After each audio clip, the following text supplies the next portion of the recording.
రష్యాకి ఉక్రెయిన్కి మధ్య జరుగుతున్నటువంటి పోరు రాబోయేటువంటి రోజుల్లో ముదిరితే మూడవ ప్రపంచ యుద్ధానికి దారితీస్తోంది అంటూ అమెరికా అధ్యక్షుడు డొనాల్డ్ ట్రంప్ కొన్ని సంచలనమైనటువంటి వ్యాఖ్యలు చేశారు. ఆ వ్యాఖ్యలు తీవ్ర చర్చనీయాంశంగా అయితే మారాయి. వీటి మీద మనం పూర్తి స్థాయిలో విశ్లేషణ చేసుకుందాం.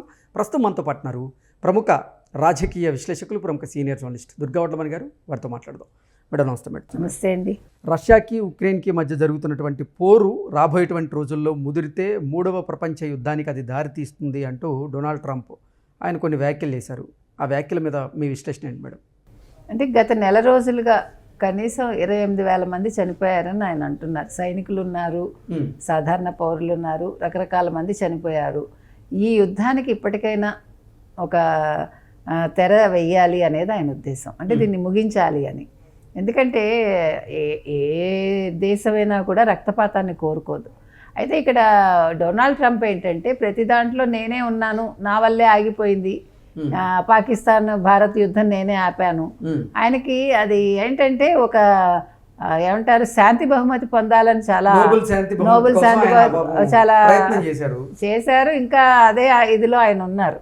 ఎలాగైనా దాన్ని తీసుకోవాలి నోబెల్ శాంతి బహుమతిని అనేది ఆయన చిరకాల కోరికగా ఉంది.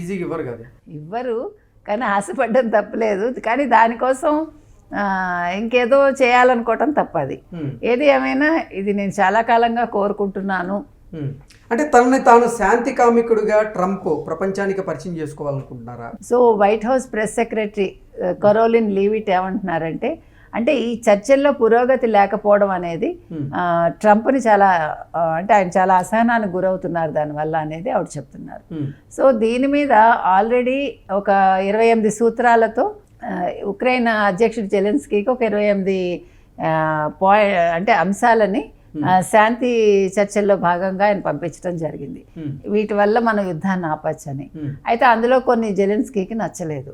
ఆయన మళ్ళా 20 పాయింట్లతోటి ఆయన అనుకున్నవి కొత్త ప్రణాళికను ఆయన ట్రంప్కి పంపించారని తెలుస్తోంది అమెరికాకి.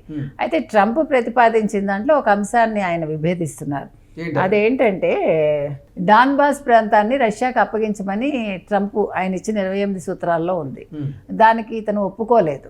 ఇంకొకటి ఏమంటున్నాడంటే, ఇప్పుడు ఆర్థిక అభివృద్ధి అంశంలోనూ, తర్వాత దేశ పునర్నిర్మాణం, ఆర్థిక అభివృద్ధి అంశాలకు సంబంధించి వీటి మీద నేను ట్రంప్తో చర్చలు జరపాలి అని అంటున్నాడు ఆయన. ఎందుకంటే ఇప్పుడు ఒకసారి యుద్ధం జరిగాక ఆ దేశం కోలుకోవటానికి కొన్ని సంవత్సరాలు పడుతుంది. సో ఇప్పుడు ఆర్థికంగా వాళ్ళు ఎలాగ లేస్తారు, మరి దీనికి ట్రంప్ ఎటువంటి ప్రతిపాదనలు ఇచ్చాడు ఆయన అనేది తెలియాలి. ఎందుకంటే ఇప్పుడు మీరు ఆపేయమంటున్నారు కరెక్టే, ఆపేశాక వాళ్ళు ఎలాగ జీవనం సాగిస్తారు, మళ్ళీ పునర్నిర్మాణం ఎలా జరుగుతుంది? ఒకదాన్ని మనం ధ్వంసం చేయడం తేలిక, పునర్నిర్మించడం అనేది కష్టం. కాబట్టి ఈ అంశంలో జెలెన్స్కీ ట్రంప్ తోటి కూర్చుని మాట్లాడాలని అనుకుంటున్నాడు. ఇప్పుడు ఎవరైనా శాంతినే కోరుకుంటారండి, తొందరగా యుద్ధం ముగిసిపోతే బాగుంటుందని మనలాంటి వాళ్ళం కూడా అనుకుంటాం. అందులో ఇప్పుడు రష్యాకి ఉక్రెయిన్కి మధ్య జరుగుతున్నటువంటి యుద్ధాన్ని ఆపేందుకు నేను పలు విధాలుగా ప్రయత్నం చేస్తున్నాను. అందుకే భారత్తో కూడా సంప్రదింపులు జరిపాను. రష్యా దగ్గర నుంచి భారత్ చమురు కొనుగోలు ఏదైతే చేస్తుందో దాన్ని ఆపాలని నేను ప్రయత్నం చేశాను. అయినప్పటికీ ఆ ప్రయత్నం విఫలమైంది. ఇప్పుడు అదే ఆ పాయింట్గా వస్తున్నాను నేను.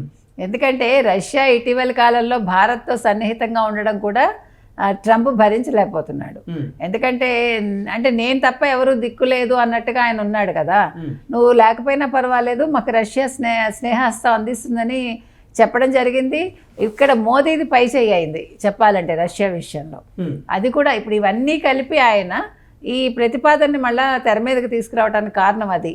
ఇది ఇలాగే కొనసాగితే ఇది ఉక్రెయిన్ రష్యా యుద్ధం ఖచ్చితంగా మూడో ప్రపంచ యుద్ధం అనడం అనేది ఎలా దారితీస్తుంది అసలు? అంటే మామూలుగా ఇప్పుడు ఊరికే బెదిరించడం అండి, బెదిరించడం అంతే. అంటే ఉక్రెయిన్ తరపున ఇప్పుడు అమెరికా కూడా రంగంలోకి దిగబోతుంది అన్నట్లుగా ట్రంప్ వ్యాఖ్యానించినట్లుగా మనం అది పూర్తిగా అలాగని మీరు ట్రంప్ నమ్మటానికి లేదు. ఇప్పుడు నేను ఉక్రెయిన్ వైపు ఉంటాడని గ్యారంటీ ఏముంది? ఆయనవన్నీ కూడా తాత్కాలిక ప్రణాళికలే, దీర్ఘకాల ప్రణాళికలు ఉండవు కదా. అలా ఉండుంటే ఇంత సుంకాలు వేస్తాడు ఆయన. ఇప్పుడు క్లారిటీగా లేరు ట్రంప్ అనేది మనకు అర్థమవుతుంది. అంటే రెండు దేశాల మధ్య పోరు నిజంగా ఆ పోరు గనక ముదిరితే మూడో ప్రపంచ యుద్ధానికి దారి తీసేటువంటి అవకాశం. దానికి మరి ఈయన దానికి ఆజ్యం పోస్తాడేమో మనకు తెలియదు, ఏం చేస్తాడు మనం వెయిట్ చేసి చూడాలి. ఈలోగా అసలు ఉక్రెయిన్ యుద్ధం ఆగిపోతే గొడవ ఉండదు మనకి. అంటే ప్రజలు ప్రశాంతంగా ఉంటారు, హ్యాపీగా. ప్లస్ ఈ సుంకాలు ఇవన్నీ కూడా అప్పుడు తగ్గుముఖం పడతాయేమో, అది కూడా చూడొచ్చు మనం. ఓకే అండి, thank you so much. Thank you.